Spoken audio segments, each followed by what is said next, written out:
Hare Krishna. Hare Krishna.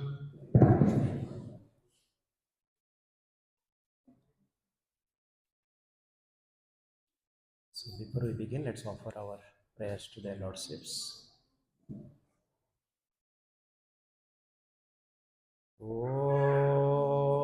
Namo Bhagavate Vasudevaya.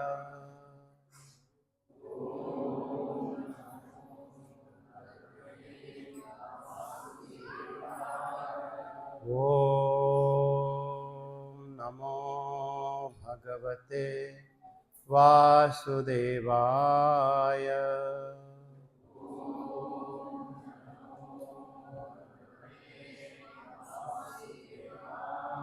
Om Namo Bhagavate Vasudevaya.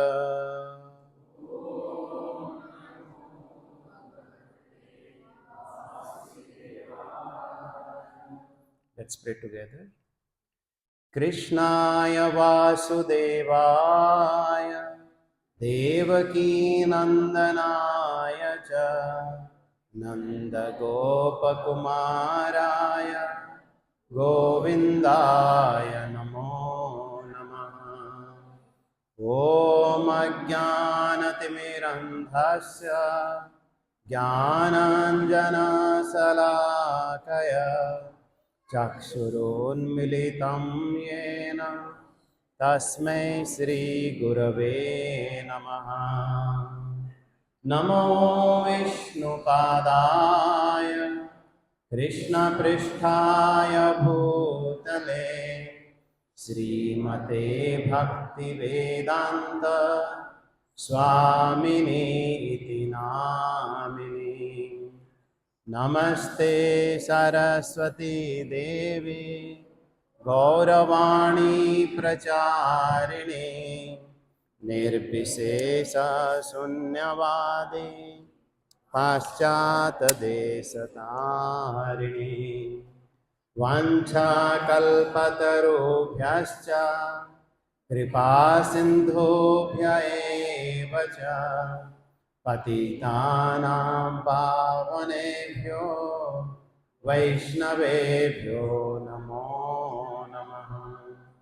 Jai Shri Krishna Chaitanya Prabhu Nityananda Shri Advaita Gadadhara Srivasadi Gaura Bhakta Vrinda.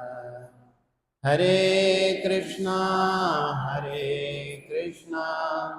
Krishna Krishna Hare Hare Hare Rama Rama Rama Hare Hare.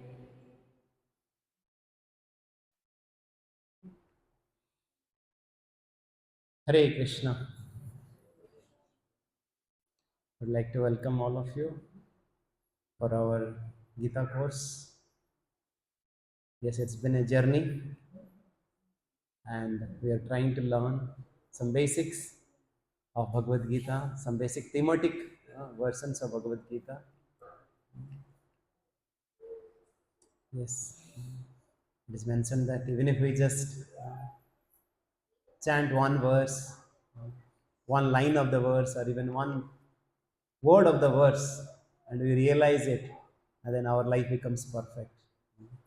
Yes, in this journey, we are trying to get some essence that our acharyas have given. They are saying that this is a manual of our life. Bhagavad Gita, the song of God, is a manual of our life. And this manual has been simplified and has been explained better through our acharyas, especially His Divine Grace, A.C. Bhaktivedanta Swami Srila Prabhupada. So, yes, the Bhagavad Gita that we have been reading, so millions of copies has been distributed all over the world and in more than 87 languages. This is the largest edition of Bhagavad Gita. It's not only a largest edition, but also the single book which has transformed millions of lives. But do you know how this book got published? Yes, once we talk about this book, Bhagavad Gita, um, throughout our uh, Vedic culture, so many acharyas they have given different commentaries on this book, and especially our founder Acharya Srila Prabhupada, instructed by his spiritual master Bhaktisiddhanta Saraswati Thakur to preach in English and in the Western world. He also made up his mind to translate this book, which is primarily written in Sanskrit, to put it in English. And okay, the kids they can really go, they can have a special program. So Srila Prabhupada, he wrote this book, and somehow with the uh, arrangement, uh, this book was stolen. He had written a big manuscript of this whole Bhagavad Gita in English, but it was stolen. And then he didn't stop there. He went on to write Srimad Bhagavatam in English, sitting in Vrindavan in a very secluded in a very divine atmosphere in Radha Damodar temple in Vrindavan. And then he thought that okay, maybe it's the right time for me to travel to West, and through so many well-wishers, he finally went to West in a cargo ship. And as he reached, uh, he was not knowing whether to go to the right or left, or which direction to go. Uh, Nowadays, if you go to the West, right, or any place, you have a itinerary ready, you have all your forex ready, right? But when he went to the US, he had only 40 rupees, and even that cannot be exchanged in dollars. It's such a meager situation. He left India, and on the way also he had heart attacks while he was going through the cargo ship. He reached, but still he was determined to share this knowledge of Bhagavad Gita to the Western world. And as he was going around multiple places, his typewriter was stolen, his tape recorder was stolen, and his books were stolen. Still, it didn't stop. And then he was continuing to invite a couple of people and to talk about the essence of spirituality, what exactly all our acharyas have given, and what really, what is the common thread that is across the living entities, that the common principles that everybody can follow. And then once again, he started writing this commentary on Bhagavad Gita. And he was telling his friends that, okay, please take this book and get it published.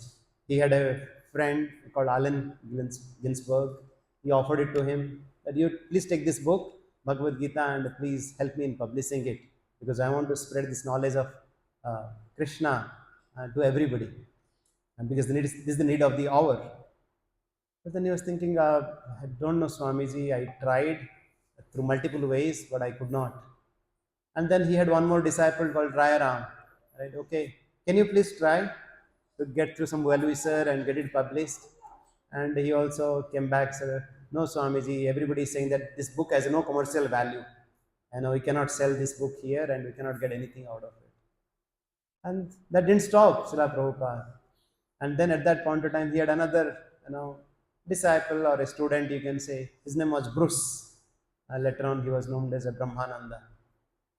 He asked, okay, Brahmananda, can you try? And yes, Srila Prabhupada, definitely with your blessings, I will try something. And in the meantime, Srila Prabhupada had recorded one music album called Happening, and that's what kind of got advertised in the local magazine. And they were getting orders for that album. to distribute to the multiple places. And one fine day, they got a order from Manhattan.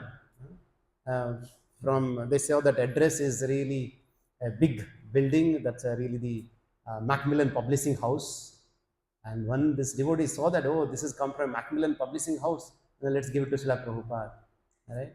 Maybe some big guy might have ordered it and will offer it to Prabhupada. Then once they came to Prabhupada, said, Prabhupada, this is the order, this has come for this, our album. Then Srila Prabhupada said, oh, is it? Then I would request you, instead of mailing our album, you should go and personally deliver it. And he sent this boy called Bruce. You go and deliver it. And you tell him that, right? Yes, our Swamiji, Srila Prabhupada, who has come from India, is a Vedic saint, and he has transcribed, he has made a manuscript of Bhagavad Gita, and please publish it. And I'm sure they will publish it. Don't worry. And then this Bruce, he went to this big building. He saw that, yes, it's a beautiful building, and definitely today it's going to be successful. And then he went and find out the person who has ordered. It turned out to be a clerk, right? Just an ordinary clerk in this mailing room. And his heart got shattered. Though his expectation was as high as that building while he entered, but then it got shattered. But then, because Swamiji has said that, yes, they will publish it, let me try it out. He spoke to him, by the way, this Swamiji has also published a book on Bhagavad Gita. Would you like to publish it? I said, I don't know, but maybe we can speak to our editor team. And just at that point of time, there was a young executive, he came to collect the mail from that mailing room. And just this person, this clerk, introduced him. Oh, by the way, he is James Wade, and he's Bruce, and he has really brought some Bhagavad Gita from Indian Swami, and they wanted to get it published. And they said, wow, is it so? Recently, we have published all the religious books except Bhagavad Gita, and we are waiting for that book. And why don't you really bring it tomorrow? And then Bruce really got bewildered. How come it is possible that Swamiji knew that this Bhagavad Gita will get published, and he sent me without knowing anything about me? And then he quickly went back to the where Prabhupada was staying, and then he said, okay, let's go. And Prabhupada himself came on the next day. He explained the essence of Bhagavad Gita, how it is really important. And that was in 1968. They published an abridged version of Bhagavad Gita, and in 1972 they really published an unabridged full version of Bhagavad Gita that we have it today. And from that day onwards, yes, my friends, this Bhagavad Gita, right, whenever we talk about, or wherever we go, this Bhagavad Gita is there. Especially in the West, we cannot believe that you go to any motels in the US, you'll find a Bhagavad Gita. This Bhagavad Gita as it is. And this Bhagavad Gita has saved so many millions of lives. Right? I'll tell you one story. In West Virginia, there used to be a guy called Tom. He was very fond of watermelons. Right? And somewhere, wherever he used to find watermelon, he used to kind of eat it. And then somehow he found that there was a person who was really putting a watermelon, on a dustbin, right? Like usually, outside, right? If it's a little bit of, some mark is there in any fruit, they really dump it, right? So he dumped it.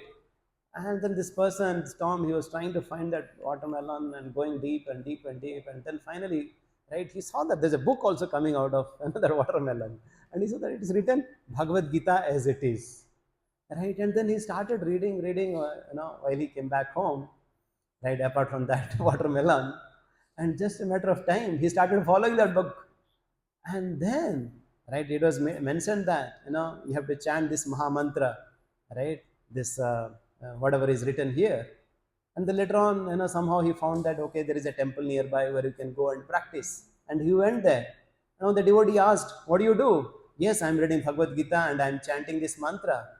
And they asked, what do you chant? He said, Hare Krishna, Krishna, Krishna, Hare. Because, didn't know that's a Hare, right? You're chanting Hare. But still, Lord accepted, his emotions. And just a matter of time, he became a wonderful devotee, right? And there's so many millions of examples are there, because this is the power, the purity is the force, right?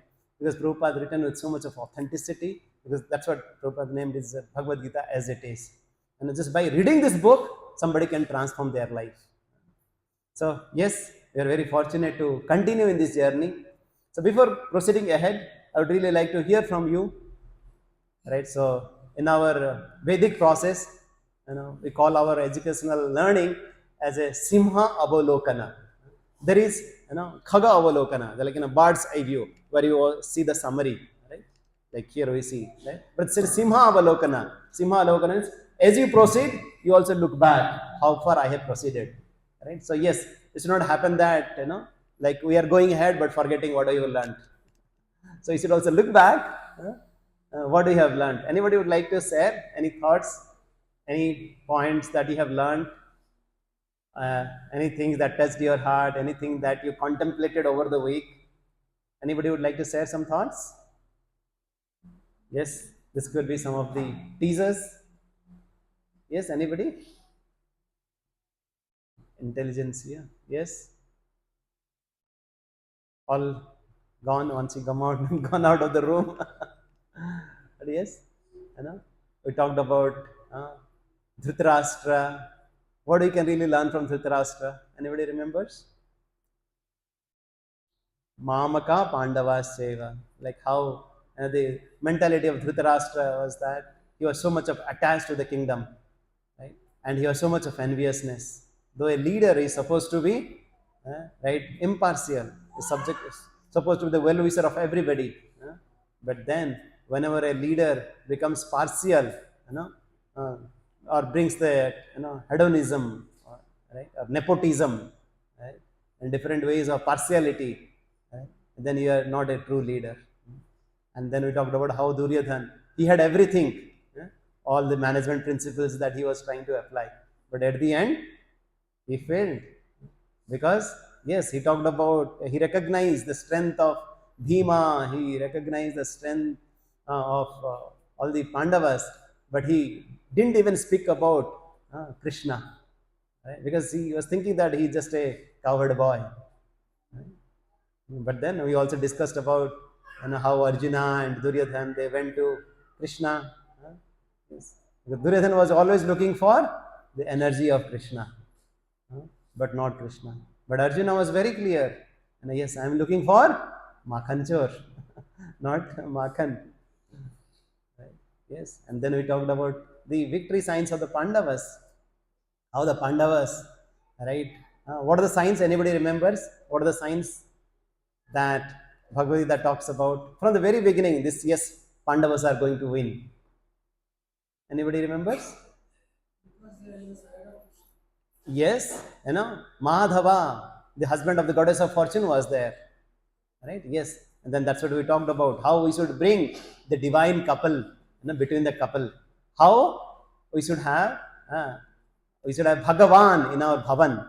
If there is no Bhagavan, then it becomes one. Right? In the one, yes, the animals, they quarrel together, they fight together. Right? So yes, how we can really have Bhagavan in our life, in our house, in our heart. Yes. Any other? Lord Hanuman. Yes. Hanumanji was known for his, valorous, and courageous, and his power and strength during the Ramayana days. But then, in this Mahabharata war, Lord Krishna told him, "Oh Hanuman, you just be there on the flag." Right? Somebody might feel, what kind of a humiliation it is. Right? I could have really, finished the Mahabharata war in just a couple of minutes. But then Krishna said, no, it is a time for Arjuna to take the credit. And then, yes, and at that point of time, still, Hanumanji, he was giving that rallying cry, right? With that, the hearts of the Kauravas were getting shattered, right? Yes, at some point of time, we need those devotees of the Lord in our life who can really support us, who can really guide us, right? Either actively or passively, however it is, can we really, bring the blessings of the Lord as the devotees of the Lord or the servants of the Lord in our life, who can really, motivate us, encourage us, right? So yes, that's what we talk about, to have a right association in our life. So this is the kind of teachings. It's not that, it's a beautiful Mahabharata story or this that story, but each of the story, each of the representation is the symbols can really bring in our life and we can improve our life. Yes, we talked about Hanumanji. What else? Holy environment, right? That this was really happening in Dharma Kshetre Kurukshetre. How we can make our house also a divine, not only externally cleanliness, but also internally cleanliness. That's why we call it cleanliness is next to godliness. Yes, we should maintain our house in a clean, serene environment, and also our internal heart as well. And then what else? The blowing of conch shells, right? How Kauravas, they really blew the conch shells, and the Pandavas, they blew the conch shells. But it is mentioned that when the Pandavas, led by Krishna and Arjuna and Yudhishthira, they blew the conch shells, yeah, it really created so much of tumultuous sound. Right? So similarly, how we can create a positive environment, positive sound vibration in our house. Right? Wherever you go, there is a sound vibration. Right? So we can create also sound vibration. And how we can create a positive sound vibration in our house? How we can do it? Yes, by chanting of the holy names. Hare Krishna, Hare Krishna, Krishna Krishna, Hare Hare, Hare Ram, Hare Ram, Ram Ram, Hare Hare. Because it is mentioned that Nama Namina Abhinatvam. There is no difference between the name of the Lord and the Lord Himself. So once we chant the holy names of the Lord, we can feel the presence of the Lord. And then we talked about Bhakta Vatsala. What do you really learn? The introduction of Krishna in Bhagavad Gita. How he entered? Anybody knows? Yes? As a charioteer, like as a driver of the chariot of Arjuna. Right?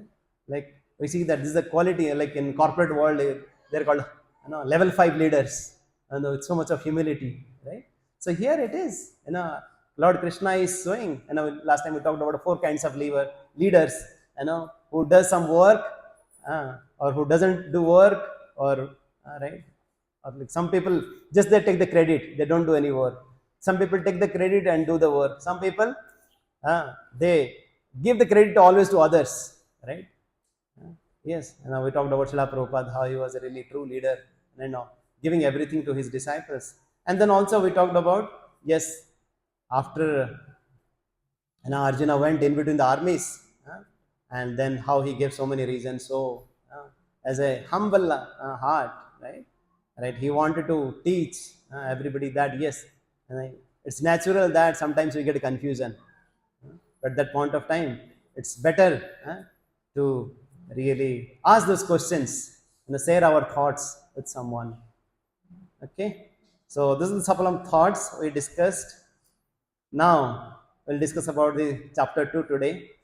So here in chapter 2, we kind of divide into 4 sections. It's as you can see here, this we put it in an acronym called Gita. It is also mentioned that contents of the Gita summarized, that is there in the second chapter. Like out of these verses, the first to 10 talks about Guru and God. Like who is Guru, who is God, and 11 to 30 there Arjuna was really answered by Krishna. Krishna started answering, right? Oh, what is our identity?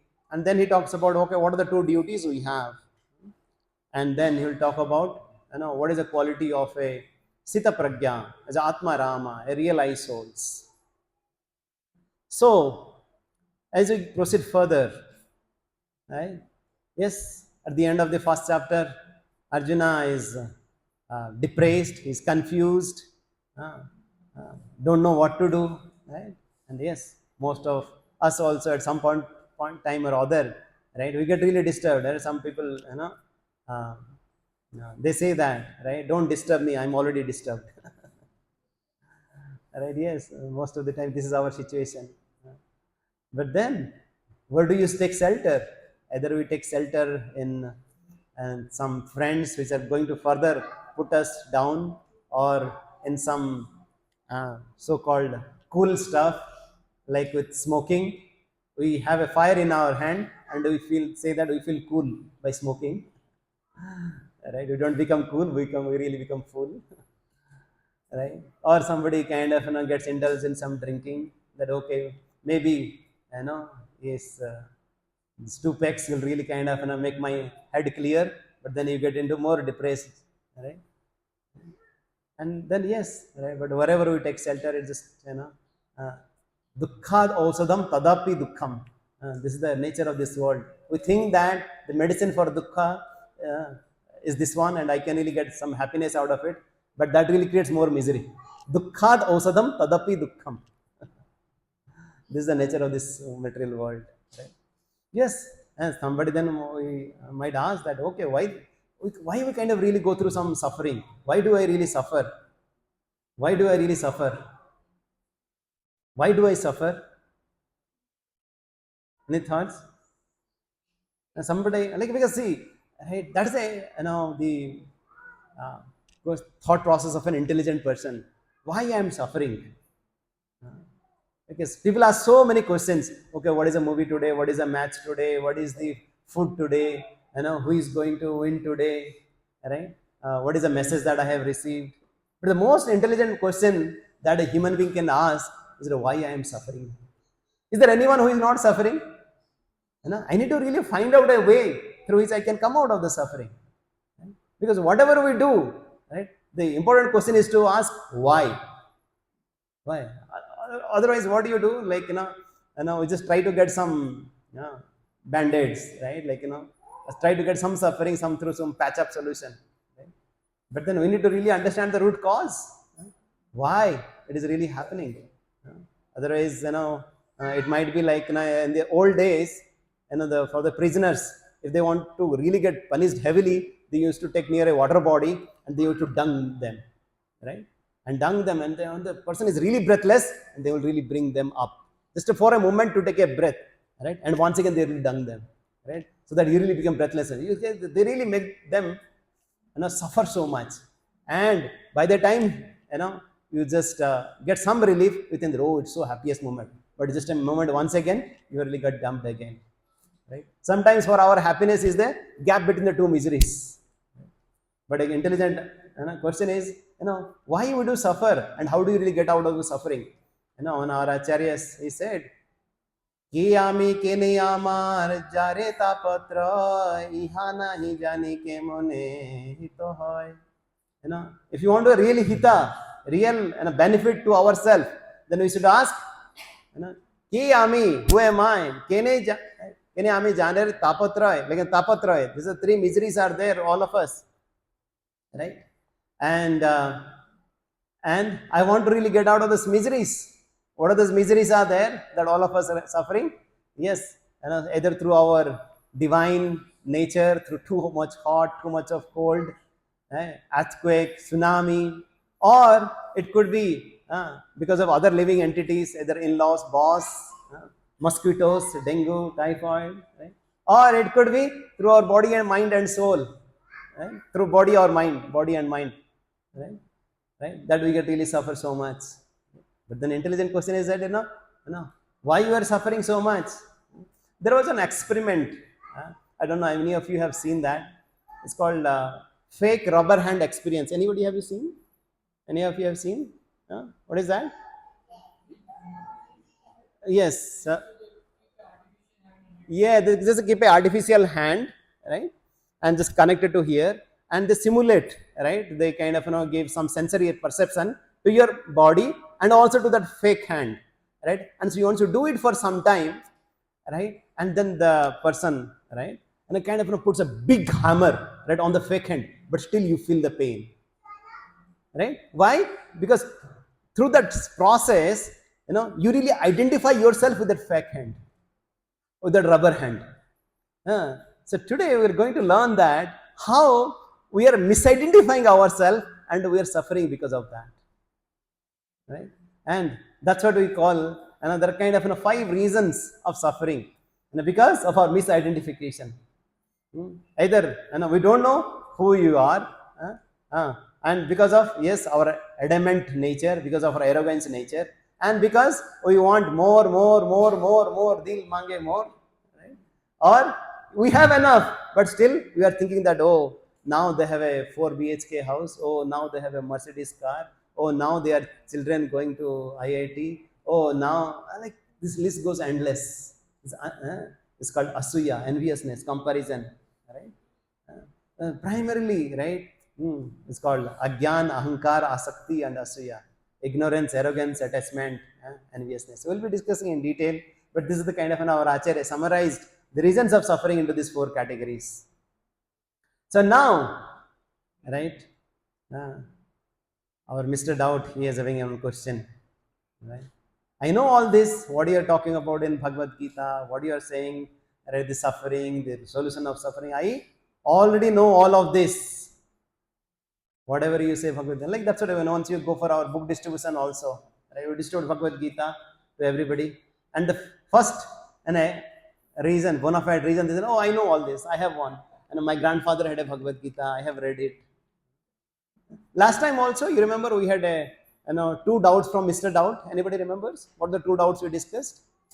Because as you said, all our learning happens through question and answer. So Mr. Doubt last time had 2 doubts. Anybody remembers what the 2 doubts he had? One doubt was that I don't have time. All this, this is good, but I don't have time for it. And then we discussed about so many examples that you are driving fast, but you don't know where are you going. You are driving to some place, but you have no time for filling the petrol. You are going for the exam, but no time for preparation. Does it really make sense? Doesn't make sense. Yes. And then we talked about one more, that I don't have intelligence to study Bhagavad Gita. And then we talked about the example of that illiterate Brahmana. Then we talked about that crazy Peter, how he became a Sanskrit scholar with the blessings and with the determination. Right. So now Mr. Dowd is asking today, oh, I know all this. This is another, right, big roadblock that all of us go through while in this journey of spirituality. Do you feel that? Oh, sometimes, right? Like, I say that, oh, I know Bhagavad Gita, oh, I know this Mahabharata story, I know Ramayana story. And then now we can run from this section of the Bhagavad Gita, in this beginning of the 2nd chapter, where Arjuna, Gandivadhari, right, the Sabyasachi, right, who has been taught by Drona, who is coming from this Bharat, this Kuru dynasty, right, and who is a friend of Krishna, right? Now he is confused, and at that point of time, he is taking shelter of his friend, not as a friend, but as his spiritual master. He is saying, Karpanya doso pahato svabhava prachami tam dharma samudha cheta yasrehasyanishchitam bruhi tanme Sisyasteham sadhimam tvam prapannam. Prapannam, I am surrendering unto you. And then Krishna is asking, why you are surrendering? You are a friend. No, you are no longer a friend. I am your Sisya now. Right? And so, what do you want? What are you asking? You are asking whether should I fight or not? No, I am not asking for that. Tell me what is my dharma. Right? Last time also we discussed, if Krishna would have wanted Arjuna to just fight, he could have really reminded of so many grievous activities that Kauravas had performed. But he didn't talk about all that Asat Sabha or Kurus feeding poison to Bhima or that Laksagra and all that. Right? Here the discussion is really happening. What is the dharma? And here, Arjuna is also asking the same. Prichami tvam dharma samuda cheta. Prichami, I am asking you, dharma samuda. I am really lost. What is my dharma? What should I really do it? Right? At that point of time, please guide me. Right? And that's where the most important learning that we have at this point of time is that, right, to know that if we want to really progress in our life, right, we should know this. The greatest impediment of our growth, right, is these 3 words. I know this. Right?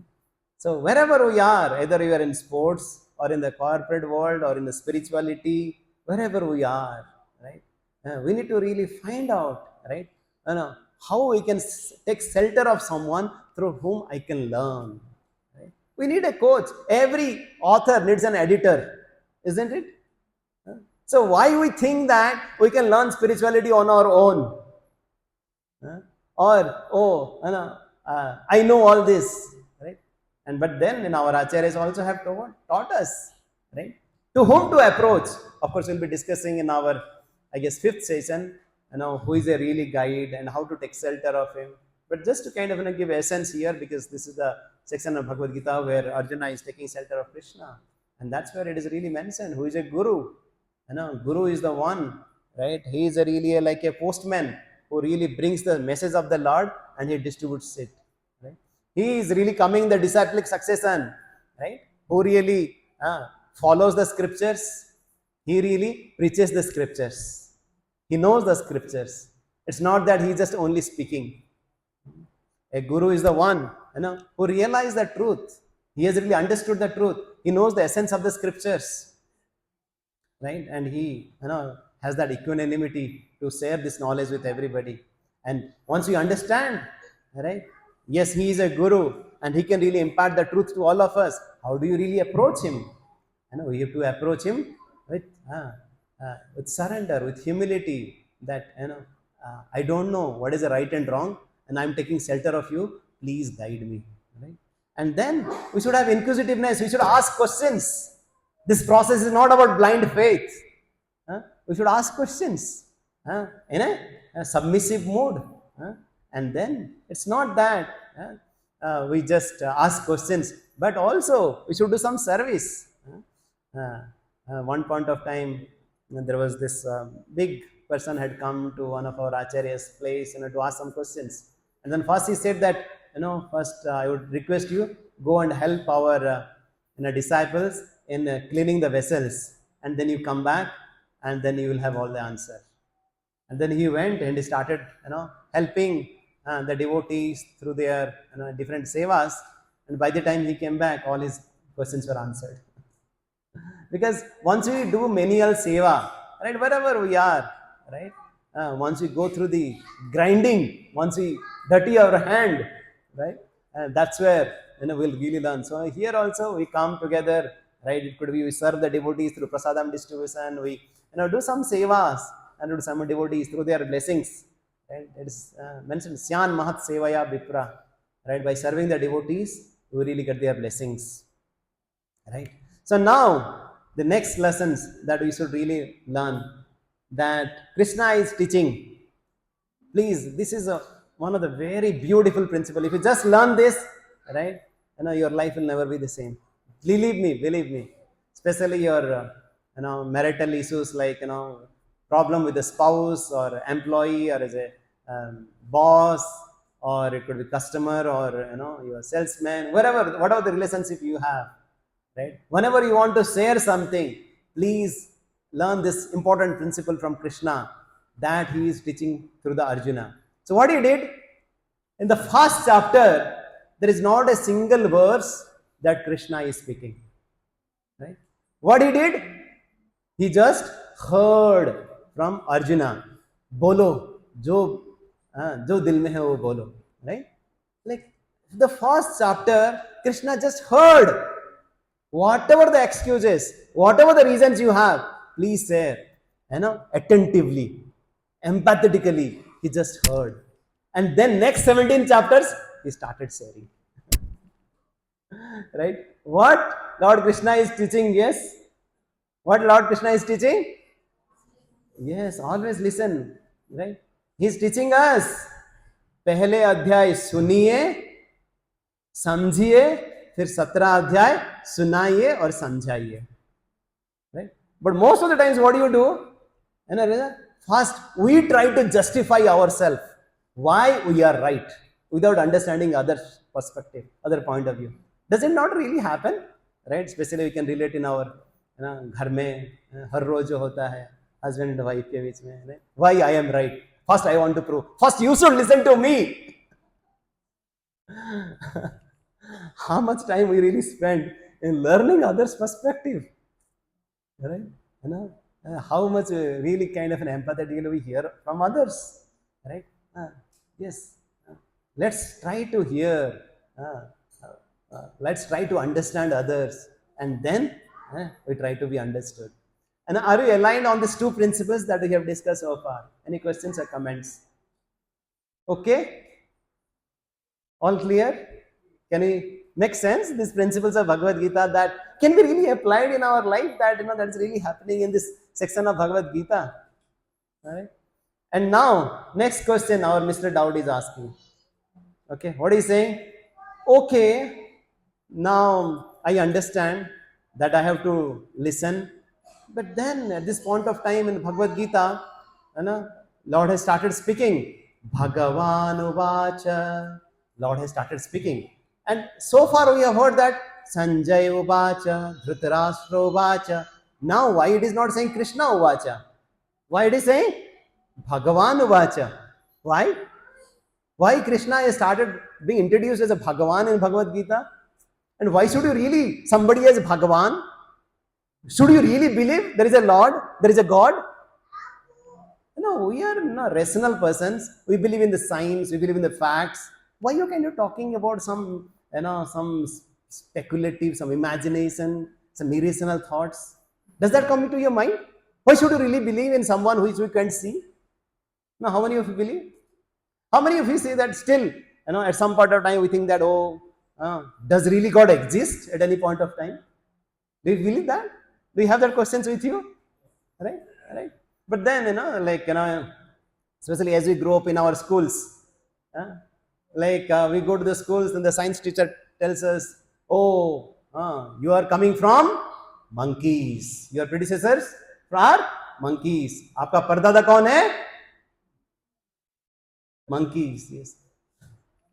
And then you go to the social science class or moral science class, then you hear from the ma'am, oh, students, yes, there is one God, and we have to follow the rules and regulations of the God, and we have to be obedient to them. You have to follow the values. And then one student is asked, guys, do you believe in the existence in the God? And the first question student asking, are you a science teacher or are you a social science teacher? Everybody is so confused, right? Okay, somebody might say that, okay, somehow or other I believe in God, and then maybe I believe in God because, okay, yes, whenever I ask something, really God gives me either a job or promotion or a nice spouse. I feel so, or even if it makes me feel safe, right? Pata nahi, one time there was one person who was really being a big hospital, and he was known to be atheist, right? But then we saw that he had organized some nice Ganpati puja, and this person went and asked, he understood you to be atheist, why you're doing this Ganpati puja? I spent crores of rupees for setting up this, and if somehow his Ganpati is there, let me spend thousands of rupees, to ensure that he's also happy. This is how kind of somehow somebody is there that I will be safe. That I'll just kind of put a coconut to make him happy. Right? Oh, like all my friends, at least on Vaikuntha Ekadasi, they go to the temple. I'll also follow that. Oh, they go to Tirumala. I'll also go to Tirumala and at least visit once in a year or maybe once in a while. Or my parents, grandparents, everybody says that, you put Angavastra and you do something, and that's what I'm doing, but I don't know what is it really, and I should I do it or not. Right? Most of this kind of fall into one of these categories, isn't it? Yes. Yeah. But then, is there any rational reason, right, through which we can see that? Because all of us are, so-called people of this age, DNA age, right? We should have some logical, scientifically, reasons, right, to believe that there is a God. Right? Because people say that don't, believe anyone. If somebody says, right, you follow the authority. Somebody is saying that nowadays, don't follow the authority. And the first thing we should not follow him. Who is saying that don't follow authority? Right? So whatever we do, we put some faith.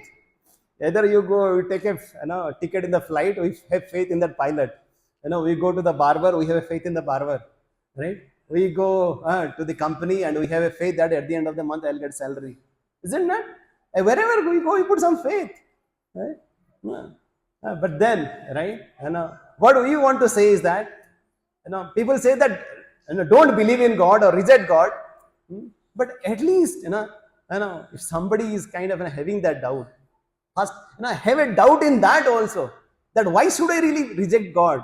Why should we not believe in the God? Right? So over the next couple of minutes, we'll just kind of share with you some thoughts from cosmological perspective, from intellectual perspective, from logical perspective. Right? We'll keep the scripture aside a little bit, and I will just kind of think little differently. Before kind of putting your literal thinking into work, let's have an icebreaker.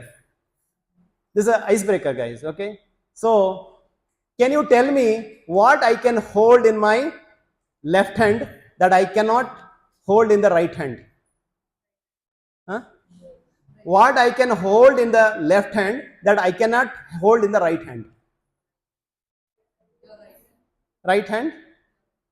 I can hold this, that I can hold in the left hand also. I can hold everything, right? Is there anything that I can hold in my right hand that I cannot hold in the left hand? Huh? Yes, my left, my right knee, right? My right palm, right? Yes. And so you have to think a little differently, right? Now I want to really put some thinking hat, right? Okay, let's some science quiz. Who invented telephone? Graham Bell. Who invented telescope? Galileo. Who invented steam engine? Yes. Of at least started teaching the kids. No, now we might have forgotten 20 years back, but now parents do more homework than the kids. Yes, James Watt, right? And then who invented bulb? Thomas Edison. So now I have $1 million question. Who has invented this? Who has invented this? It has come by chance. Right? So one point of time, our Isaac Newton, he had created a gyroscope, a model of a solar system, right? And then his friend came and asked, "Oh, my friend, it's a beautiful model. How did it come?" I said, "No, like last night I was just kind of going across, and I just stumbled upon some knots and bolts, and somehow I switched on the light, and a beautiful model came up." And then his friend said, "Don't be stupid, please ask me. I'm asking seriously. How did this, gyroscope, beautiful model with, all the planets, the solar in the front, and this rotation and the revolution, everything happening so nicely?" He said, "No, it happened by chance." And he said, "No, it cannot happen by chance." Then Newton said, "You think that this whole universe can come by chance, and there is no controller, there is no designer, and you feel that there is somebody who has really designed this? Isn't it so absurd?" Right? Now you see this one. You see this beautiful model, right? That we have. Somebody might call it a very sophisticated machine, right? What do we have, right? And did it all come by chance? Right? This is our friends. This one protein molecule, right? For some scientists, right? They kind of synthesized it. They got the Nobel Prize. For them, it took maybe decades of work, right? And they say that okay, in the beginning of this universe, there was an organic soup, and from there, this carbon, methane, and carbon dioxide, all they come together, they became a protein molecule. And what is the probability of getting that? They say it is a 1 by 10 to power, maybe 113, right? So if you see that it's something is like 1 by 2 probability means like tossing the coin, but 1 by 10 to power 113 means like this is the number of zeros that we have number of atoms in the universe. This is impossible phenomena, right?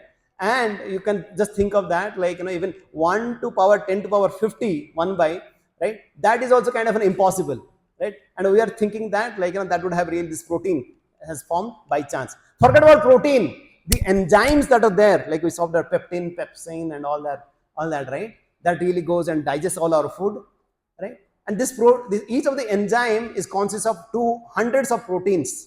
And how they can form, like you can understand, the probability of forming one enzyme by chance is 1 by 10 to power of maybe 40,000, right?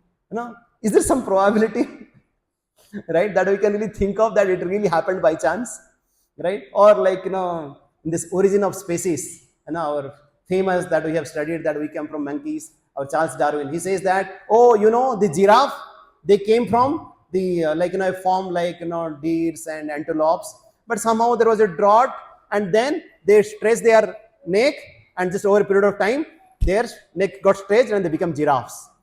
And then how they came, or the land animals came, fishes, they wanted to adventure a little bit on the land, they went a little bit on the land, and they came back, and it happened for a couple of times, and just a period of time, the land animals, they came. And how the whale came? Yes, once upon a time, this bear, went inside the water to catch some fish, and after it went multiple times, it became a whale. This is not, some fiction. This is what we study as a science, and we believe this is the true. But once you talk about scripture, we say this is all mythology. Right? Mythology means what? Myth. The mythology comes from the word myth. And this Western world had put our kind of a scripture as a mythology to underestimate us. Right? It's not, I'm just talking just as a Sanatani, oh, Garb se kaho, I'm Hindu. I'm not kind of thinking from that perspective. Right? But believe me, how the Western intelligentsia has really corrupted, really diluted all our philosophy, and has really, and given this kind of a philosophy to believe us. Right? That okay, these mosquitoes, after they get resistant, right, through this DDT or whatever, they become birds. This is what we study, right, in the Origin of Species in Charles Darwin, and we believe them, right? Right? And now let's kind of focus a little bit more, right? Whenever going in the street, we see there is some, rules and regulations in the traffic. But who is that rule maker for the entire universe? We don't hear that, two planets colliding, or we don't hear that, oh, now, like, sun is rising on the west. And or is that, oh, sun is saying that, oh no, I want to work from home today, right? I don't want to work today. And why there is so much of discipline, right? It is said that, that how, like, this Earth's revolution is 365.256. This is the number of days it really takes, and it's not that in a 5 years, it kind of changes the decimal to 256 to 257. It doesn't happen. Who really monitors that? Right? Oh, this Earth, the way it is tilted, is a 23 half degree. And if you would have been tilted a little bit here and there, the species, no species would have survived. Right? The proportion of this mixture of the air, like, the nitrogen, oxygen, and hydrogen, it is such an equal proportion. If there would have been a little bit of here and there of oxygen, then the population would not have survived. Who has created that? Right? Once we go in just on the street, right, we see there is a nice house, was really nicely, maintained, and then we go to another house there which is not nicely kept. We ask, right? And Srila Prabhupada asked, he was really going like that, and they say, okay, you see here house, what do you see? Yes, this house is maintained by somebody who is the owner of the house. And there, yeah, I feel nobody is there and nobody is taking care of it. And what do you see about this universe? Somebody is really maintaining it, or is it a dead universe? Is it an active universe or a dead universe? It's an active universe, but then somebody is really maintaining the rules and regulations of this universe, isn't it? Or is something happening by chance? Oh, by chance, something really, like, sun is rising west sometimes, the sun is shining, cloud is showering, right? Or the fruits are blooming, flowers are blossoming. Why it is really happening with some systematic process? Why they are not changing it? Have you asked any point of time this question? Huh? Huh? Okay, right? We talk about, like, once you talk about chips, right? It's so intricately designed. All the VLSI, engineers we have here, right? You can say how sophisticatedly they are designed. But you talk about a cell design, it's much more intricate than maybe a New York City, how it was designed. Right? We have this mitochondria and chromosomes, and each of these functions, they are so intricate. Who has designed all these, components of the cell? With the specific functions, right? There is already, a auto, what is that? Right? If something gets destroyed, it automatically consumes. It has immunity power. It has a specific energy, which really, gives that energy to the body. Who is really controlling all that? Right? You see, like, once you really talk about a flower, right? If somebody gives a flower which is really, painted, it has some color, right? But then once you talk about a rose, as a pepper rose, it is maybe form, right? And it has some color. But then it gives a really flower, real rose flower somebody gives, and it is not only form, it has a color, but also it is a fragrance, it is a taste. It becomes so natural. It is a life, isn't it? Whenever we see these beautiful flowers, right? There are some emotions coming out of it because they are life, right? But you don't get that from a dead flower, which is really, like, torn flowers, isn't it? Who has really brought that life into those flowers? And it's so colorful, right? Okay, now let's kind of see. This is from the macro perspective and micro perspective, how there is an intelligent design everywhere. This is created by Google. This beautiful video.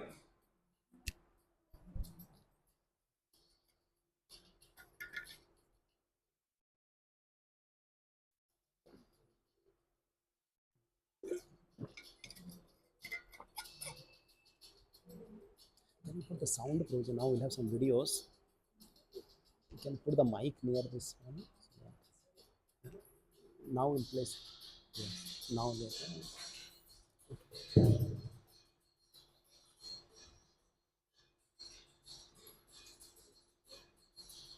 Okay. Who has created this whole macro world, right? Uh, this whole universe that somebody has designed it so perfectly, you know, with so beautiful design, with so beautiful color, with so uh, you see how beautiful they are. There is no end to it.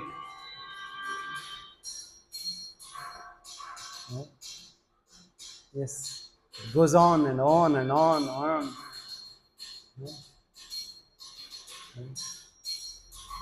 Who has created this?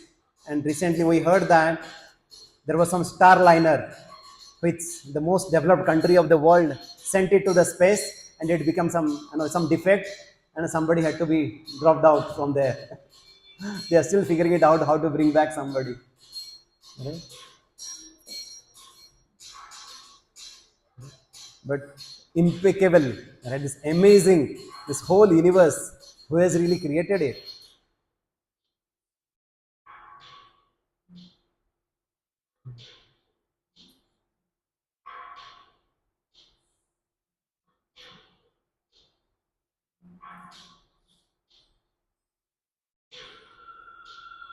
Okay. Yes. Yes. Isn't it incredible? Yes. It makes us humble that how we are insignificant. And this is what we should do. We should intelligently ask who has created this. This is the really the use of the intelligence. Right? Who has designed all this in so sophisticated way? Right? Uh, who has really planned it in such a beautiful way? Uh, that is the use of right intelligence to ask. Right? Yes, we are talking about so many laws, law of thermodynamics, right? Law of gravity, right? But then we should ask who has created those laws. Somebody might have named it, that Newton's law, or this law or that law. But who has made those laws? Have we asked any point of time? Hmm? Or we say that, oh, everything happened by Big Bang. You know? Right? If there is an explosion, what happens? Once it's a Hiroshima or Nagasaki, they got dropped with the nuclear bombs. And after that, beautiful sculptures came out. What came out? All the some destroyed materials. Right? Isn't it?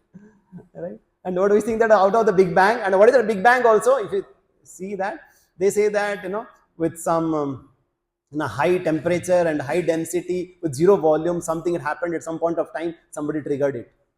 But we don't know, right? Once again, how it happened, where it happened, right? And but we see this cosmos. The definition of cosmos is there is a harmonious, there is an orderly, systematic universe. It's nothing happening by chance, right? And this is another beautiful video. I want to show it. 1218, a man named Leonard Pisano, better known as Fibonacci, discovered a sequence of numbers that created a very interesting pattern. The sequence begins with the numbers 1, 2, 3, 5, 8, 13, 21, 34, and continues indefinitely. Each number is obtained by adding the last two digits together. A rectangle with a length and width of any two of the numbers of this sequence forms what is known as the golden rectangle, a perfect rectangle.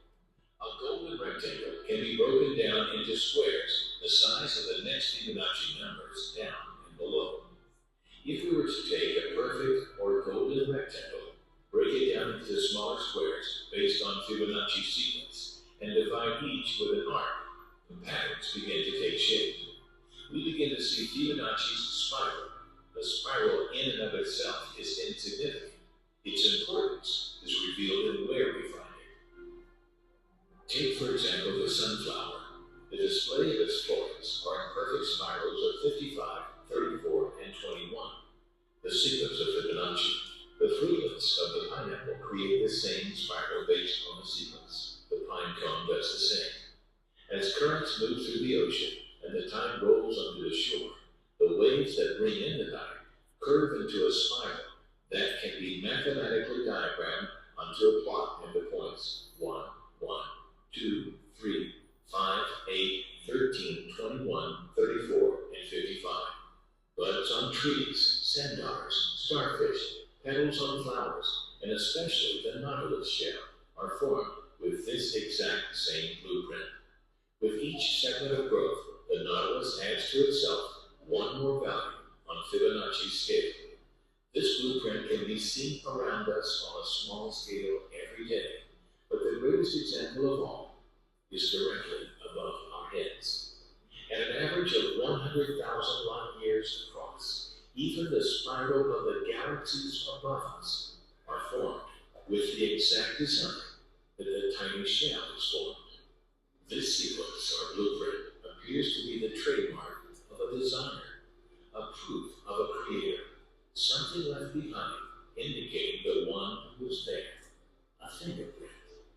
As we scan our universe from the tiny flower to the awe-inspiring galaxy, we see the fingerprint of God. Okay. What do we really learn? What did you learn? What you understood? Somebody asked that, where is God? But we see the fingerprint of the God everywhere. The same pattern, right? Can it really happen by chance at a macro level, at a micro level, whether fruits or flowers or the waves, wherever we go, this beautiful pattern of this Fibonacci is there everywhere. But who has designed that? And that he has really put that fingerprint everywhere. Right? Has it really happened all by chance? This is the kind of an intelligent question that all of us would ask, right? And yes, we have to see the unseen through the seen. So we have to understand the cause by seeing the effect, right? If there is a breeze, we know that, yes, because the wind is blowing, that's what it is really happening, right? Or we see that, we had some, stomach problem because we ate something yesterday, right? Right? We see that, right? There is some fire there, somebody has really, put in fire ignition somewhere, right? So always, all this happening is the effect that we see, but there is a cause behind it. There is a lawmaker behind it. There is a designer behind it. There is a genius person who is really controlling everything. Right? Yes. Then somebody might ask that, okay, how can I really see? How can I really understand it?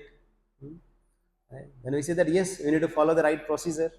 Through the physics, if you want to learn something, what do you use? We use a vernier caliper. In chemistry, you want to test something, what do you use? We use some under the lab with some chemicals, we prove it. Right? And in biology, if you want to learn something, we take help of microscopes. And in spiritual science, if you want to learn something, can you use a vernier caliper? Or can you use a microscope? Or forget about, right, if you want to learn something in physics, can you use two chemicals to learn physics? Each of this science has its own experiment with own instruments, right? Similarly, we need to really understand that for a spiritual science also there is a process and you have to follow some instruments. If you want to learn, okay, some two friends might be discussing, oh buddy, I'll show you how the water forms. That's what I've learned today. So what do you have to do? No, let's go to the lab and we put hydrogen and oxygen put together and then we'll kind of really form the water. No, I don't want to go to your lab and I want to follow some stupid process that you want to follow in a certain way. I don't want to follow it. No, it's not stupid. This is not kind of absurd. This is a really proven method, right? You have to go to the lab and you have to bring hydrogen, you have to meet oxygen at a certain proportion and you will get water and it can be done. But people say that, no, it is absurd.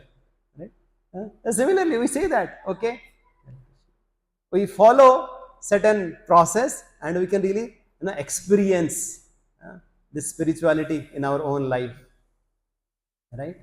Because we can really understand that really if it is a coin is really fallen in a muddy water, we cannot see it. But once it's settled down, we can really see it. Because most of the times, can you show me God? One time, one day, person went to a saint, I said, oh, can you show me God? And they said, you want to see God? Yes. But first of all, I will ask you to do one thing. What do you have to do? So just imagine that for next 7 days, you don't think of a red monkey in your mind at all. And he was thinking that, oh, I'll not think of red monkey. I'll not think of red monkey. And again, red monkey was coming into the mind. And after 7 days, he came, so no, sir, I could not do it. Okay, you cannot do it for 7 days. Now I'm asking you, just for 7 minutes, you just only think of a red monkey. Then I'll show you God. He started thinking red monkey, and some black monkey was coming out. Right? So you might say that if Mr. Modi is there, he should stand in front of me right now. Right? But do we have the qualification? Do I deserve to really call somebody so that he is a order supplier, is a waiter for us? Right? Yes, we can really understand God, right? But we need to follow the right process. Right? We call that, first of all, are we putting that effort to understand God? Are we putting our action to really understand the spiritual science with the right experiment and the right instrument? Second, right? Do we need to have that perseverance, right? Like we are really speaking to a person who is a God, right? We are not speaking to a robot that you ask something, out of something he will get us delivered. Right? Even if we were to go to the hotel also, it takes some time before the food comes. Right? Don't expect that you start the process and you get the result right away. It depends on your intent and intensity. Right? What exactly the intent that you have while approaching God, and what is the intensity that you have, right, to approach God. Second, right, that we talked about. Third, yes, you put your action, you have the perseverance, and third is that the way the Lord responds might be different. Right? Yes, you might like to have a beautiful flower, first comes that thorn. You might really like to have wonderful growth in your project. Maybe first you have to work for n hours of day. Right? You have to go through some grinding. You have to shine like a star. Then yes, you have to burn like a star first of all. Right? So you think that no, right? Lord has to respond to me in my own way. But we forget to understand that Lord has a better and much more improved plan than what I am thinking of. Right? So have the trust in Lord's intelligence and then my tiny intelligence. Right? And then somebody still might ask, then why we are still suffering? And it's a very beautiful example told by our Acharya. Right? One time what happened, there was one barber, always once you go to the barber, they speak so many things. And then this barber started speaking to this person, oh, guys, do you know that there's no God, man? Everybody talking about God, Lord, and this and that. There's so much problem, right? This and that. And then this person, he didn't say anything. He went out of this, shop, and he saw that there was a, person who was really unkempt, right, with so much of beard and things like that. And then, he came back to the barber and said, do you know that there is no barber in this town? If there would have been a barber, why, this person is really kind of, having so much of beard and nobody's really taking care of him. And this barber said, yes, because he's not coming to me. That's why I'm not able to take care. But don't you think the same thing? You feel that there is no God. If there is a God, why there is suffering? Because nobody is going to God. If you have to go to God, then definitely your sufferings will really go away. And you'll really kind of come out of the suffering. This problem is not with this barber, problem with this person who is really laundering outside and he's not going to the barber. Similarly, the problem is not with the God, problem with all the people who are not going to God. Right? Lord is giving enough impetus to us. This is not the place for enjoyment. The real place of happiness is the spiritual world. This is a place where we get triggered to go out of this place. Right? Yes. There is a very beautifully, Lord is telling us, yes, there's a place called Satchit Ananda. The first class only we discussed about, right? Asotoma Sadgamaya, Tamosoma Jyotirgamaya, Mrityuma, Amritakama. So all of us should really endeavor for these three things, right? How we should really go from this place which is full of suffering to the place where there's a full of ananda, where there's a full of ignorance to the full of enlightenment. Yes, we should really go from the place of death to the place of immortality. That's where this whole place is designed in such a way that, and that's where really Lord is really encouraging us that yes, He is the true CEO. He is the true controller, enjoyer, and the proprietor, the owner, and He really possesses all these beautiful powers. Yes, we need to really understand it through the proper means. And then somebody might ask, okay, I understand about the Lord, and then Lord talks about, right, as He answers in the second chapter, the concept of who am I? Because see, I understand God, but then I need to understand who am I. Because in an organization you enter, first of all you should know what is your role. What is your role? Am I a business analyst? I'm a project manager. I'm a director, or I'm a finance VP. What is my role? Based on that, I will do my duty. Right? That's what like Arjuna is asking. What is my dharma? And to talk about dharma, to talk about the roles and responsibility, first, here Krishna is telling Arjuna, who are you? Based on that, your job description will follow. Right here, that's the first lesson. Krishna is teaching to Arjuna. He is teaching us, who am I? Who am I? Somebody might say, oh, I am so and so. I am Hindu. I am Indian. Right? Oh, if somebody asks, who are you? Who am I? What do you say? You have so many reasons, so many answers to it. Right? But then I always tell some stories, right? Because we tell story to our kids, so that they will sleep in the night. Till now, my daughter is already 14 years, but still says that, Papa, I want bedtime stories. And then she said, then if you want to tell me bedtime stories, I'll sleep nicely. But then we also tell the stories during the daytime to the adults so that they can wake up. Yes, let me tell one more story. So once upon a time, there used to be one nice farmer, right? He had a nice farm, and that he had a lot of birds that he was taking care. Especially he had a birds, right? And then, like the birds, especially the hens, they were really kind of had given some eggs, and suddenly there was an eagle was really flying, and once this eagle saw that there's a lot of eggs, some motherly affection came out of that eagle, and she also dropped her egg safely into the nest.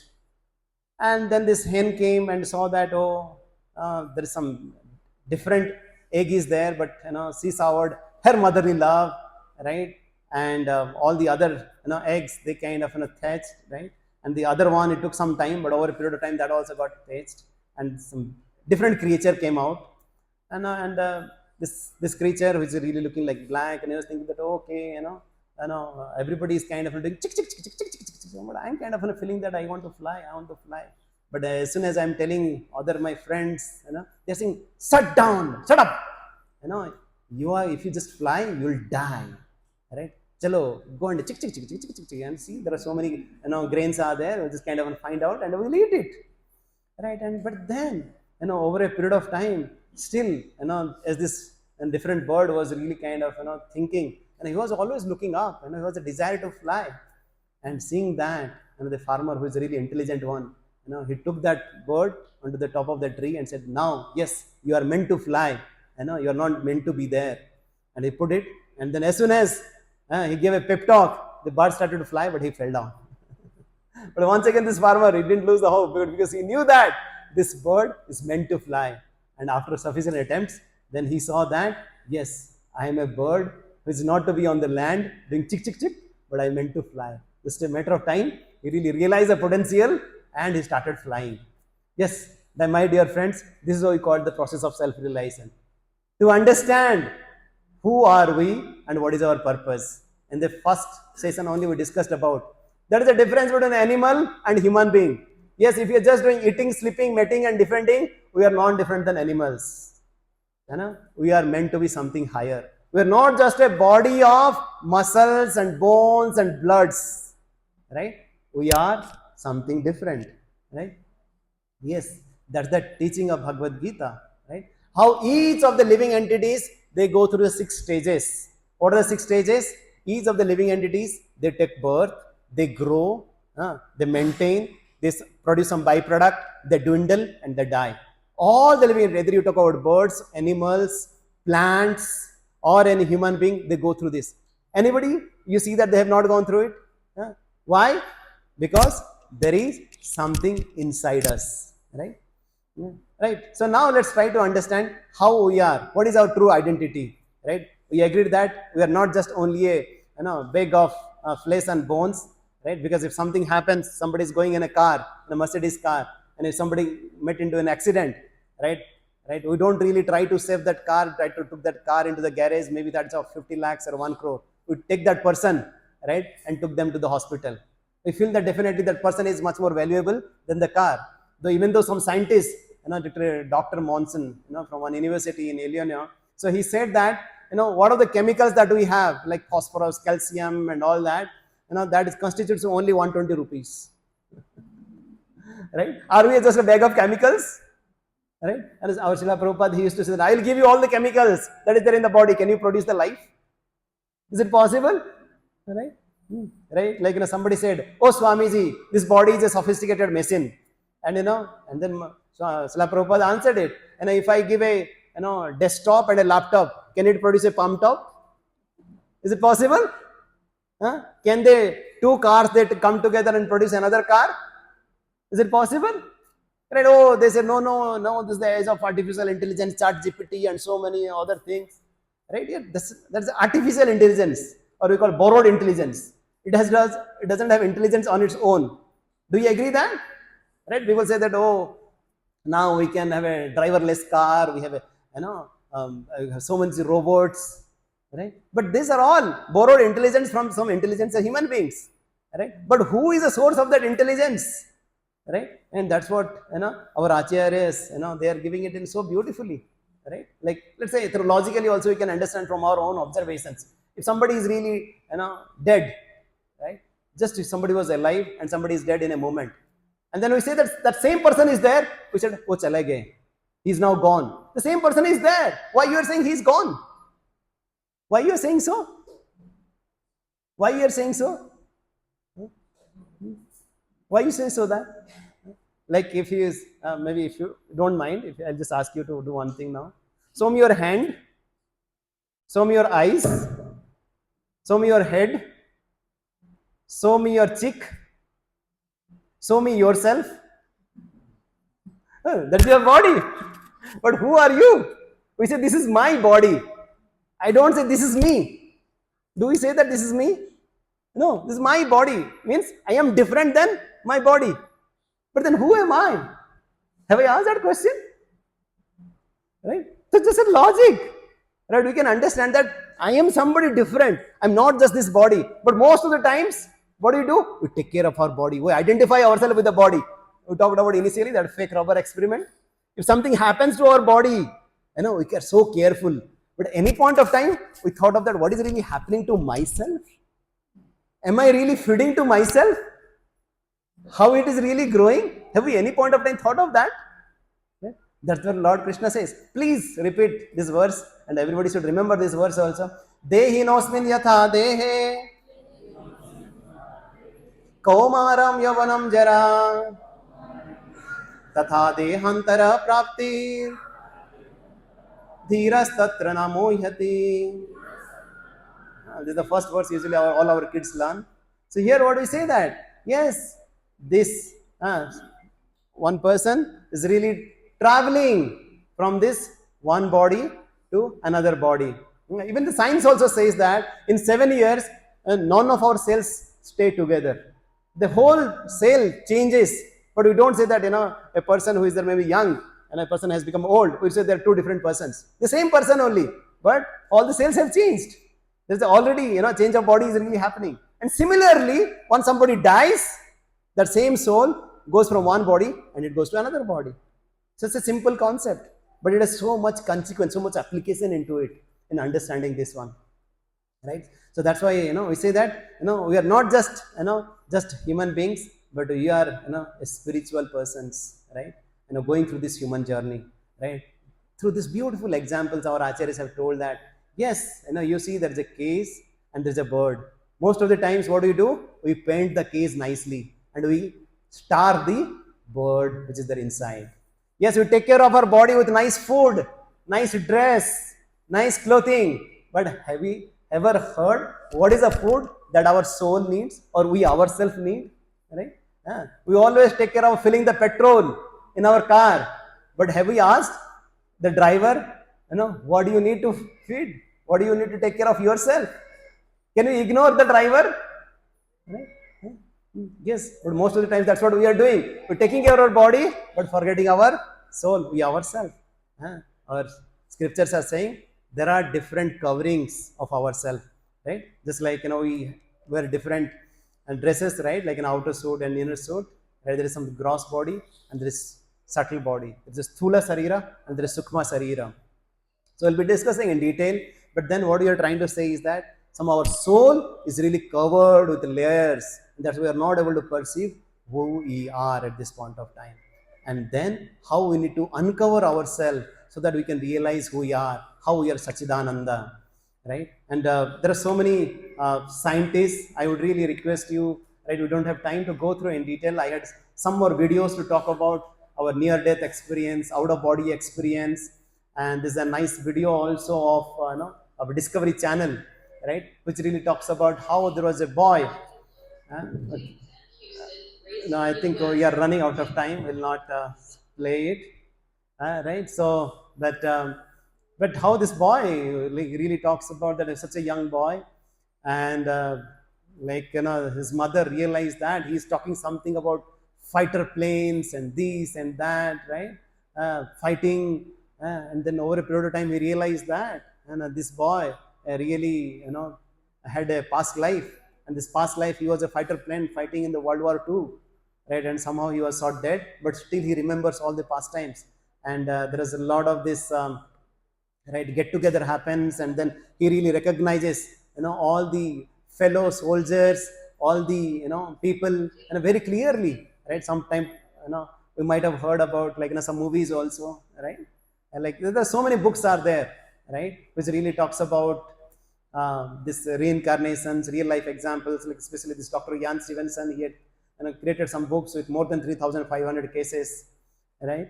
And right. So what do you really learn from this?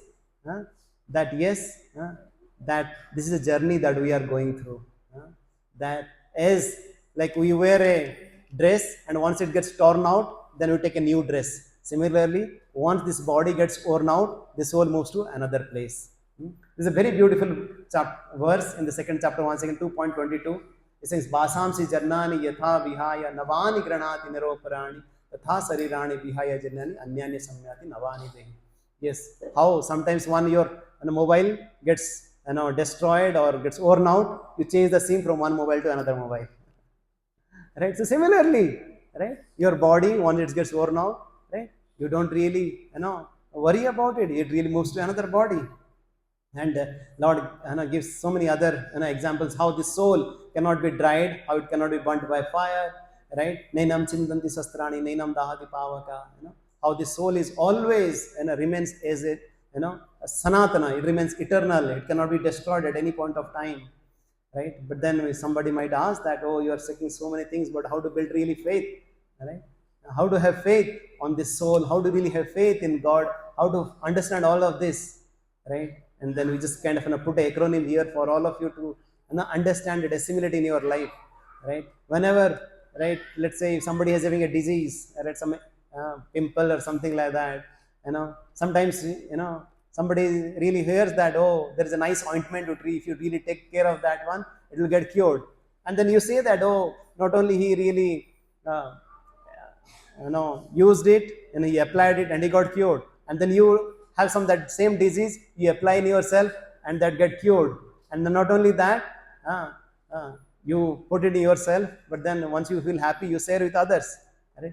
And then this process of faith building is also not a linear cyclic process. It's a cyclic process.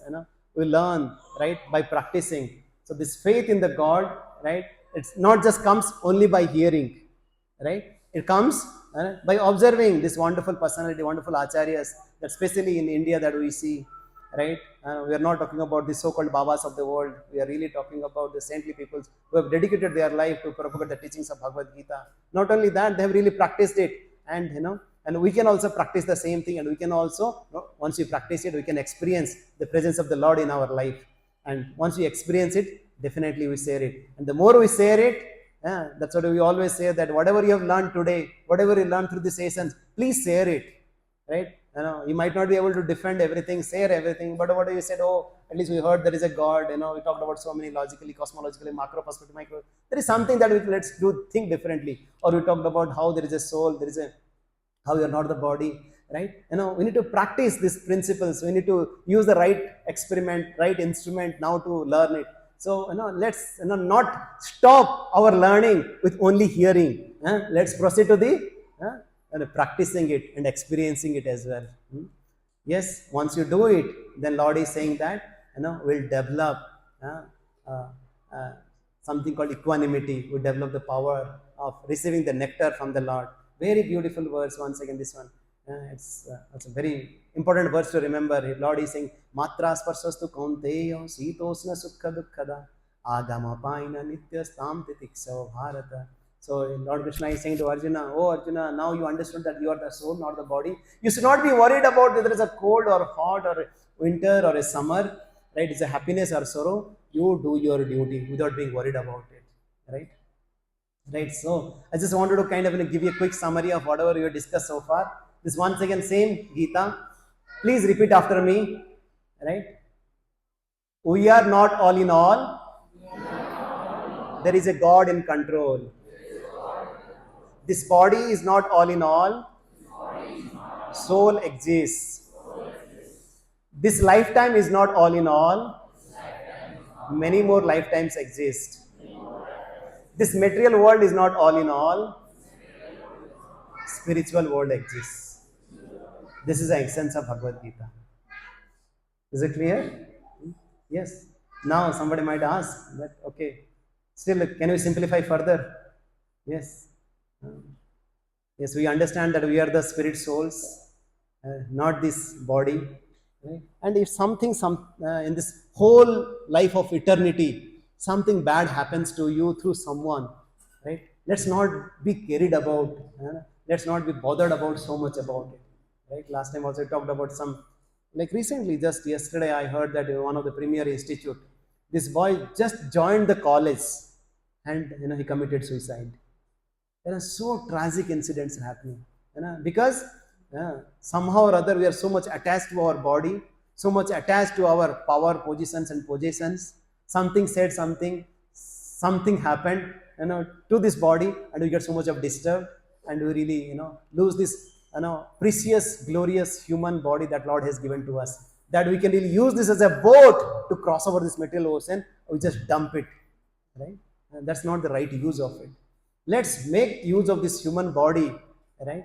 And to understand the purpose of life, to really understand the essence of Bhagavad Gita, right? Yes, so many things happens to us, right? But let's forget it. If something bad happened to us, somebody has done to us, right? Or if you have done something good, right? Please forget that also, because if you remember always good things that you have done to others, it becomes more arrogant, right? It brings that pride in you, right? Or if you always think about the bad thing that has happened to you, it becomes very depressed, and it becomes more always in anxiety, right? But then our Raj is saying there are two things that we should always remember. Why should we always remember? Yes, we can be moved out of this house at any point of time, this body that Lord has given. So please take care of this body as quickly as possible. And we can really connect to the Lord. We can really feed our soul. We can feed ourselves by connecting to the Lord. That's really the feed that we can do. Right? Yes, we can understand that how we are the part and parcel of the Lord, how we should be fearless. Fearless. That's a very nice story of Socrates and Crito. Right? He said, Socrates said, when he was fed this poison, he said, no, you cannot kill me because soul is eternal. Right? Yes, nothing, difficult circumstances can bother us if we understand that we are part and parcel of the Lord. Like whenever some problem comes, we say that, oh, we are part and parcel of the Lord. This problem is just insignificant as compared to the grandeur of the Lord. Right? Yes, once you understand that everybody is a part and parcel of the Lord, everybody is a soul, then you understand there's a unity in diversity. That's where we'll talk about forbearance. That's what we call Vasudhaiva Kutumbakam. That's what is, Vidyavanai Sampanne Brahmane Gaviyastani. Suni Chaiva Savatala. Everybody, we really understand that everybody is a part and parcel of the Lord. We see everybody, not that I am meant to be, I meant like to control them. No, they are also part and parcel of the Lord. I should respect them. Right? Or even our children or our spouse, whoever, they are representatives of the Lord. They are children of the Lord. So I don't try to control them, but I try to, take care of them as a trustee. Right? Yes. And most importantly, right? It's not only I just take care of the body, but henceforth, let's take care of the feeding ourselves, feeding the soul as well. And how do you really feed the soul? Yes, by reading this Bhagavad Gita and chanting of this holy name. Hare Krishna, Hare Krishna, Krishna Krishna, Hare Hare, Hare Ram, Hare Ram, Ram Ram, Hare. Any questions, comments before we proceed? Or otherwise, we can answer the questions that we always ask.